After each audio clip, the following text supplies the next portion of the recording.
देखिए Gauss law का एक और एप्लीकेशन है intensity of electric field near a charged infinite plane. Plane कहें या प्लेन शीट कहें, ठीक है, ज़रा समझिएगा। हमने एक इनफाइनाइट प्लेन लिया है। अब इनफाइनाइट प्लेन बनाए कैसे? तो हमने फ़िलहाल एक प्लेन ऐसे बना लिया, ये एक प्लेन बनाया हमने, ये इनफाइनाइट है तो उसका एक पार्ट बना हुआ है, इसके आगे भी ये, ऊपर भी ये जाएगा और नीचे भी जाएगा, चारों तरफ फैला हुआ है, ठीक है। और इसको हमने चार्ज दे दिया और इसमें एक वर्ड है कि नॉन कंडक्टिंग प्लेन है ये, non conducting. Non conducting, non conducting जब होता है ना, देखो कंडक्टिंग और नॉन कंडक्टिंग में अंतर होता है।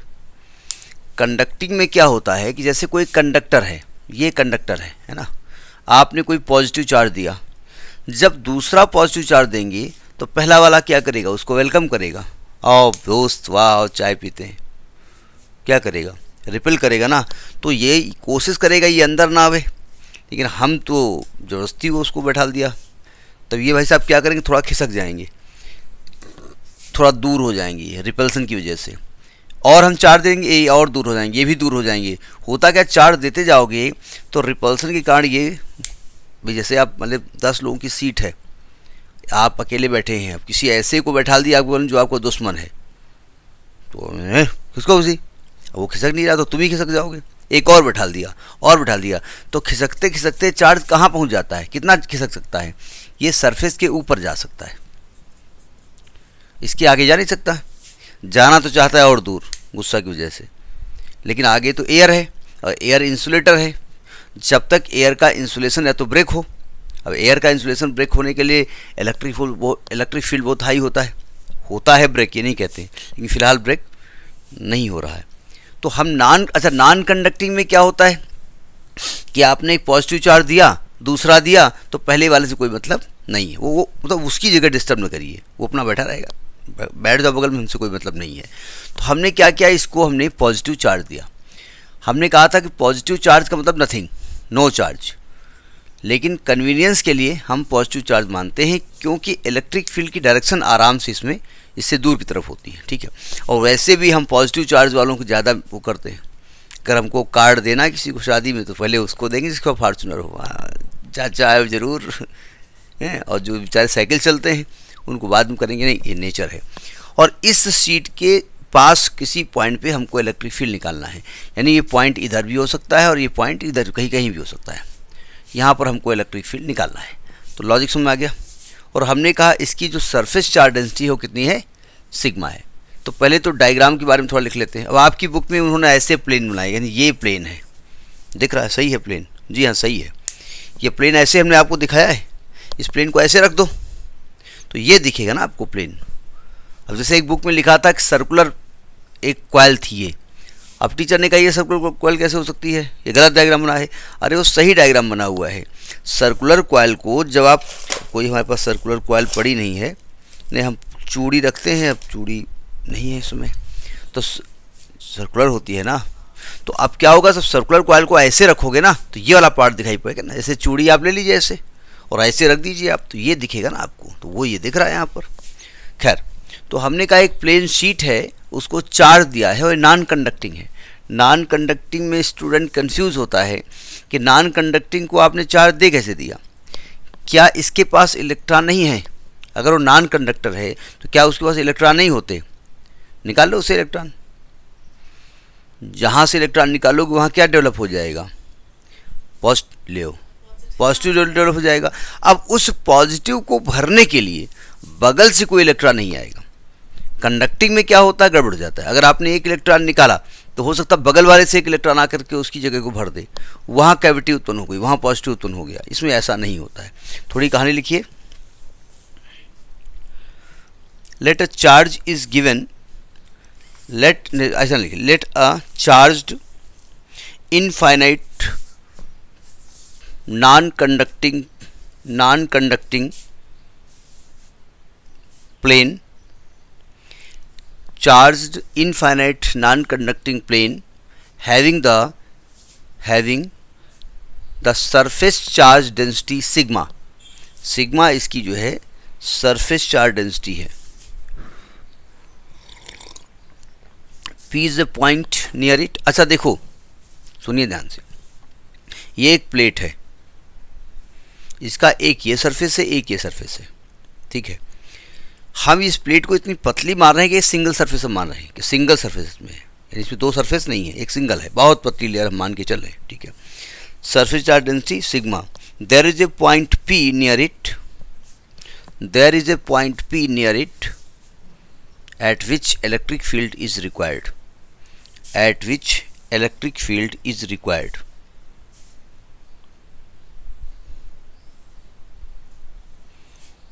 ठीक है, अब हमको क्या करना पड़ेगा, हमको इस P से गुजरने वाला एक गॉसियन सरफेस खींचना पड़ेगा, ठीक। तो हम करें क्या, तो हमने क्या किया, इस सरफेस का एक पार्ट ले लिया ये, ठीक है, और एक गॉसियन सरफेस ऐसा हमने खींच दिया, ये गॉसियन सरफेस हमने इसमें खींच दिया।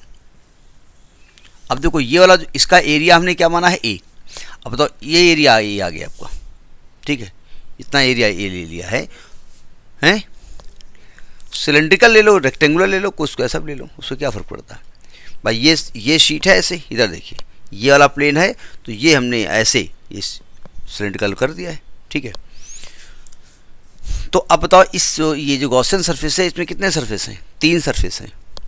एक सरफेस ये है इधर, एक सरफेस ये है इधर,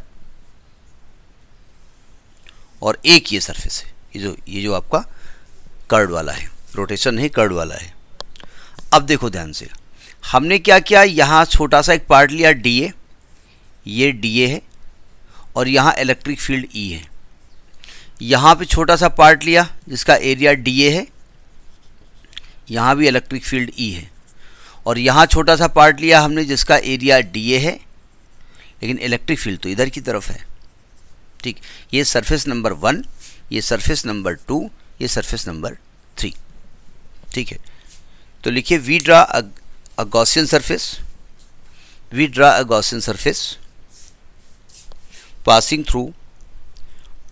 through P, passing through P। ये P इधर मान लो, इधर P डैश मान लो, P and P dash, P and P dash. Theory लिखते जाओ, बाद में डायग्राम बनाते रहना। अब देखो इलेक्ट्रिक फ्लक्स, अब हम इसमें छोटे पार्ट से इलेक्ट्रिक फ्लक्स निकाले, फिर पूरे पार्ट से निकाले, हम डायरेक्ट इंटीग्रेट करके पूरे पार्ट से इलेक्ट्रिक फ्लक्स निकाले दे रहे हैं। Electric flux passing through the entire Gaussian surface, हमने पूरा गॉसियन सरफेस ले लिया है, इंटायर गॉसियन सरफेस, GS लिखे दे रहे हैं हम। देखो phi E is equal to, तो आएगा surface integral E dot DA, surface 1 के लिए ले लिया हमने, यहाँ पर 1 मान लिया, ठीक है, प्लस सरफेस इंटीग्रल 2 के लिए हम मान ले रहे हैं, ये जो 1 2 नीचे लिख रहे हैं उसका इंटीग्रल से कोई मतलब नहीं, केवल इंडिकेशन के लिए है, प्लस सरफेस इंटीग्रल 3 के लिए ले रहे हैं E डॉट DA। देखो ज़रा सरफेस 1 को देखिए, सरफेस 1 में E और DA के बीच में एंगल कितना है,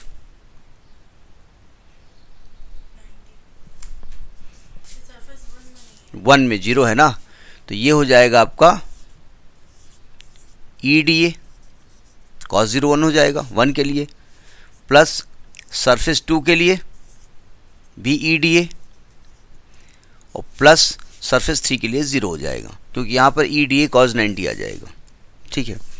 तो E बाहर हो गया, और इसका एरिया A है, और into E plus E into A, यानी 2EA, 2E इंटू A। ये आपका फ्लक्स निकला है दिस गॉसियन सरफेस से अकॉर्डिंग टू योर रूल, आपके फार्मूले के हिसाब से निकला है, ठीक है। By Gauss theorem, by Gauss theorem, देखिए ज़रा सावधान, ये जो आपका गॉसियन सरफेस है उसमें इतना एरिया आपने इनक्लोज किया है ना इसका, ठीक है। तो हमने इस एरिया का जो चार्ज मान लिया है वो क्या मान लिया है, क्यू मान लिया है। पूरे का चार्ज नहीं है ये, जितना गॉसियन सरफेस ने इनक्लोज किया है। तो गॉस सरफेस के हिसाब से फ्लक्स का फॉर्मूला क्या होगा, क्यू अपान ए। अब प्रॉब्लम ये है, क्या लिख रहा हूँ, क्यू अपान ए थोड़ी, क्यू अपान एप्सिलॉन नॉट। अब क्यू कैसे निकले, क्या इसका चार्ज आपको मालूम है, नहीं, आपने पूरे सरफेस को चार्ज दे रखा है, ठीक है। तो इसका चार्ज कितना होगा, आप ये कह रहे हो कि sigma is the surface charge density. Surface charge density का मतलब charge per unit area, area कितनी है ए। तो अगर यूनिट एरिया का चार्ज सिग्मा है तो ए एरिया का कितना होगा, सिग्मा ए, यानी ये हो जाएगा sigma A upon epsilon not. Equation number 2। अब ये फ्लक्स आपने निकाला है कैलकुलेशन करके और सिग्मा यही तो होगा, तो इक्वेटिंग इक्वेशन 1 एंड 2 कर दो।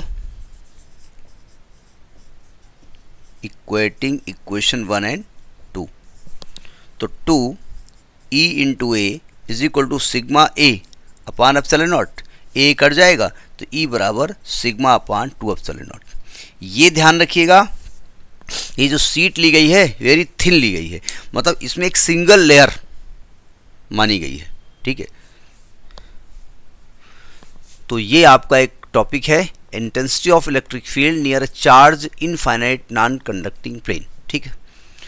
ये जो आपका गॉसियन सरफेस है ना, ये रेक्टेंगुलर भी से एनसीईआरटी में रेक्टेंगुलर बनाया गया उन्होंने, किसी और बुक में कुछ और टाइप का बना दें तो उससे कोई फ़र्क नहीं पड़ता कि गॉसियन सरफेस कैसा बना रहे हैं, ठीक है। तो करिए इसको।